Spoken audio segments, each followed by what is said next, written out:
Vamos lá então, pessoal, vamos fazer um exercício da FGV, que é um exercício que normalmente a FGV traz exercícios complicados. Vamos ali avaliar esse aqui. Veja, eu não vou definir esse exercício é fácil. Eu sempre falo que os exercícios são fáceis para a gente exercitar a nossa confiança de eu posso fazer qualquer exercício de qualquer vestibular. Mas a gente nunca pode ir para o exercício já pressupondo que ele é difícil, né? Então, vamos lá. É um exercício de um vestibular que traz questões de humanidades difíceis. Isso não quer dizer que você não sabe. Você sabe porque você sabe muito. Então, vamos lá. A história da construção do Estado brasileiro, na primeira metade do século XIX, foi a história da tensão entre unidade e autonomia. Primeira metade do século XIX é de 1800 a 1850. Disputa entre unidade e autonomia. Aquele papo de autonomia provincial, né? Que é o que dá a treta do golpe da maioridade. É isso, né? Aliás, primeira metade do século XIX, entre 1800 e 1850, a maior parte desse período é o quê? Período regencial, que é justamente a treta entre os partidos, é justamente o quê? Autonomia provincial. De resto, é todo mundo elite, latifundiário, escravista, agroexportador. Todo mundo quer a mesma coisa. Então é disso que ele está falando. Unidade, autonomia. Por outro lado, no interior do Estado, de elites com fortes vínculos com interesses de sua região, de origem, e ao mesmo tempo comprometidas com uma determinada política nacional, pautada pela negociação desses interesses e a manutenção da exclusão social, não marcou apenas o século XIX, como também o século XX. E a gente pode dizer o XXI até agora, mas não vamos falar nada disso. Vamos continuar o texto. Através do parlamento, essas elites regionais têm imposto, vejam que isso não é nada atual, têm imposto uma determinada dinâmica para o jogo político que se materializava na imensa dificuldade de empreender reformas sociais profundas.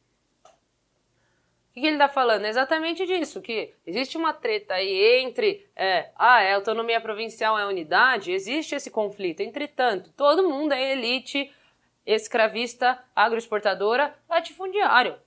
Acabou. Eu quero reforma agrária? Não. Abolição da escravidão? Não. Voto universal? Não. Vamos dar direitos sociais? Não. Não. Nada disso. Não tem direitos, tem privilégios. É uma sociedade marcada pelo privilégio. O que vai ser hereditário esse privilégio aí, né? Enfim, vamos para as alternativas. Aliás, primeiro, enunciado, verbo de comando. De acordo com o ponto de vista apresentado no texto. Então, não precisa nem ler o enunciado, ele está falando o segundo texto. Segue o jogo. Letra A. A história brasileira é marcada por práticas de tolerância política acentuadas nas últimas décadas com a redemocratização do país. O Brasil é um país super tolerante com reformas sociais. Nota 10. Letra B. O parlamento é a única instituição política imune aos interesses e ao controle das elites regionais brasileiras. Exatamente o contrário do que disse o texto. C. As profundas reformas sociais só foram possíveis graças às transformações políticas ocorridas na primeira metade do século XIX no Brasil. As profundas reformas sociais, como eu dei o spoiler, não ocorreram até hoje, portanto, continuamos. Alternativa errada. Letra E. As características escritas sobre o Estado revelam a supremacia do poder judiciário sobre o poder legislativo na história brasileira. Nossa, não tem nada a ver isso. Então nenhuma tá certa? O que a gente faz agora? Volta para as alternativas. A história brasileira é marcada por práticas de tolerância políticas acentuadas na última década com a redemocratização do país. Não é tolerante. O parlamento é a única instituição política imune aos interesses e ao controle das elites regionais brasileiras. Não é. As reformas sociais só foram possíveis graças às transformações políticas ocorridas na primeira metade do século XIX. Não é. A tia pulou uma alternativa. A dinâmica política do Estado Nacional se constitui com base em negociações entre a elite regional e a exclusão social de outros setores. Agora sim, agora eu achei a certa. Certo? Ridículo. Próximo exercício.